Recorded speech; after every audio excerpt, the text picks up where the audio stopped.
Bonjour chers collègues, maa ngi leen di nuyu di leen ziar tey dama leen di présenter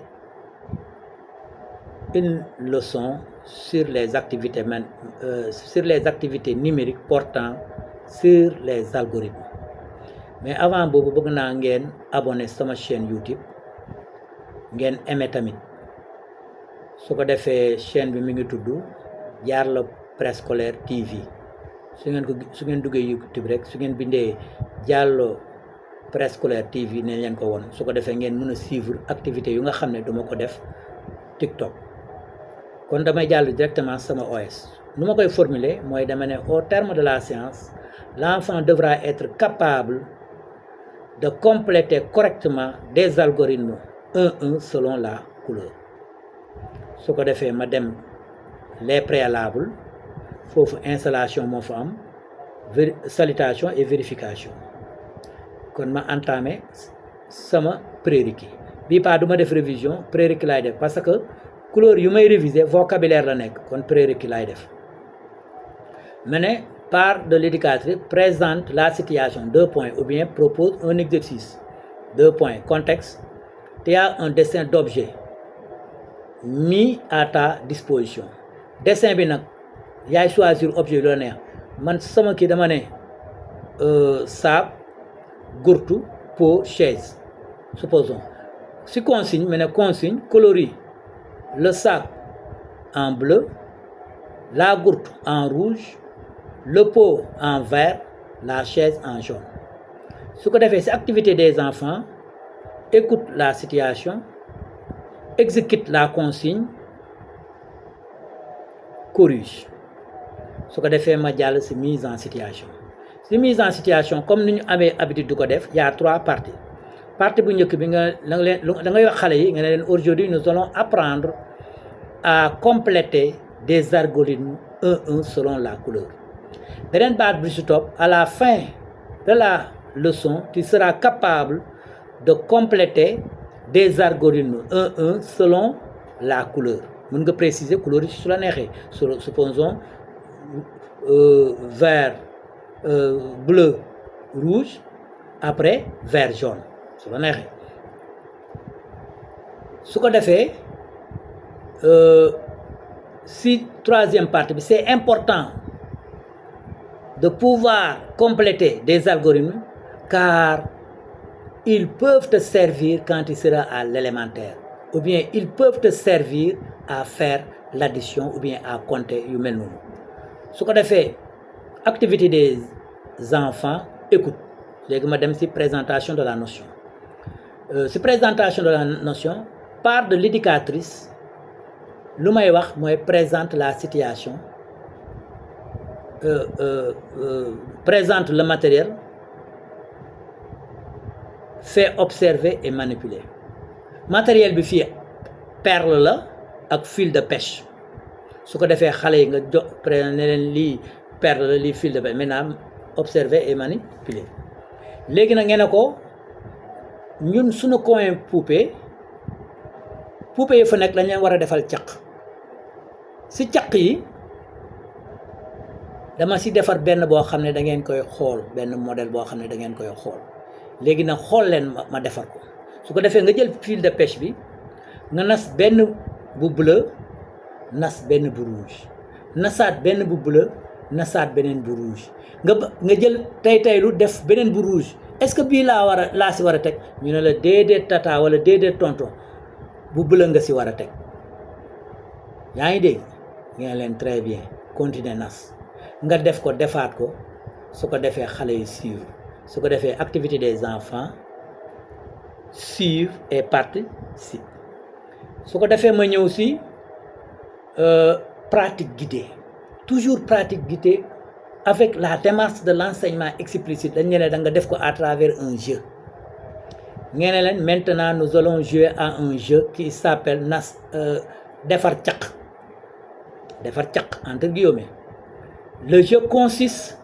à enfiler des perles en alternant 2 couleurs différentes yaa ngi dégg su ko defee foofu ngeen leen dañuy jeu bu ñuy defar caq lu tudd jeu bi nag ni ñu koy defee mooy dañuy nas dañuy nas caq boo xam ne dañuy def benn couleur defaat beneen couleur def couleur boobu defaat beneen couleur par exemple damay nas benn bu vert teg si benn bu jaune nasaat benn bu vert nasaat benn bu jaune su ko defee foofu nga expliquer de façon compréhensible explique le jeu de façon compréhensible et claire. Après explication, vérifie la compréhension des enfants par des questions-réponses. Après nga laaj xale yi li ngeen comprendre ci jeu bi naka lañ koy defee su ko defee ñu expliquer la suñ paree nga compléter ko. Maintenant tu fais exécuter le jeu léegi nee na xale yi acca jouer leen ko jeu bi nag suñ koy def képp ku nga xam ne trouvé nga lu nga def trouvé nga ko dañ lay tàcc ñetti yoon képp ku nga xam ne nag lu nga def baaxul nu nga ko defee du noonu benn yoon lañ lay tàcc te si suñ lay tàccu benn yoon lañ lay tàcc te si suuf lañ lay tàcc duñ la tàcc bu baax mais nag ku trouvé dañ lay tàcc bu baax a baax ba ñetti yoon léegi nag tu fais exécuter le jeu yaa ngi dégg tu apprécies tu encourages tu recentres tu débloques tu corriges et tu aides à corriger su ko defee foofu activité des enfants foofu travaille ensemble avec l'éducateur à chaque fois damay wax travailler ensemble avec mais foofu moment tamit de verbalisation la parce que xale yi lu ñuy def dañ koy wax jàppale ne quand su ma nee travailler ensemble kii dañuy wax supposons j'enfile la perle verte et la perle jaune j'enfile la perle kii day verbaliser lu muy def parce que toujours day am verbalisation le langage est une activité transversale sooy def activité yëpp il faut que langage am si su ko defee su paree foofu nag xale yi nas ba pare nga tàccu leen après nag ñu jàll si pratique autonome si pratique autonome damay présenter même si pratique guidée avant pratique autonome pratique guidée su la neexee nga def beneen jeu da ngay def beneen jeu avec d'autres objets xam nga fii perle la il faut varier le matériel da ngay def animaux de tri am na yoo xam ne ay ñay la ñu am na si école yi yu ñu amoon su ko defee da ngay teg ñay bu vert teg ñay bu jaune ñay bu vert nga ranger ko nga def ko rangement ñay bu vert bu jaune bu vert bu jaune bu vert bu jaune su ko defee au niveau de la pratique guidée ba léegi mun nga def boobu parce que temps bi mun na la permettre nga def loolu su ko defee nag parce que dafa am principe yoo xam ne day sous-tendre les mathématiques comme le principe de variabilité mathématique le principe de variabilité mathématique qui consiste à varier les situations mathématiques le principe de variabilité conceptuelle qui consiste à varier le matériel bi da nga ko def nga caoutchouc def nga perle def nga bois yoo xam ne ay objets yoo xam ne da ngay changer objets yi loolu mooy le principe de variabilité conceptuelle suñ paree si loolu nag ñu jàll si pratique autonome si pratique autonome tu proposes un exercice yaa ngi dégg tu as une image de tomate mise à ta disposition consigne complète l'algorithme su ko defee foofu image bi day doon benn tomate bu verte boo xam ne verte la benn tomate bu jaune benn tomate bu verte benn tomate bu jaune su ko defee ñu teg benn rangement la boo xam ne tomate bu verte la tomate bu jaune tomate bu verte nga yem fa su ko defee xale bi nag comme ay tomates yoo xam ne colorier wuñ ko su ko defee nag xale bi day jël couleur seet ban couleur moom la war a colorier mu colorier supposons verte su paree tegaat colorier jaune su colorier waat verte colorier waat jaune exercice bi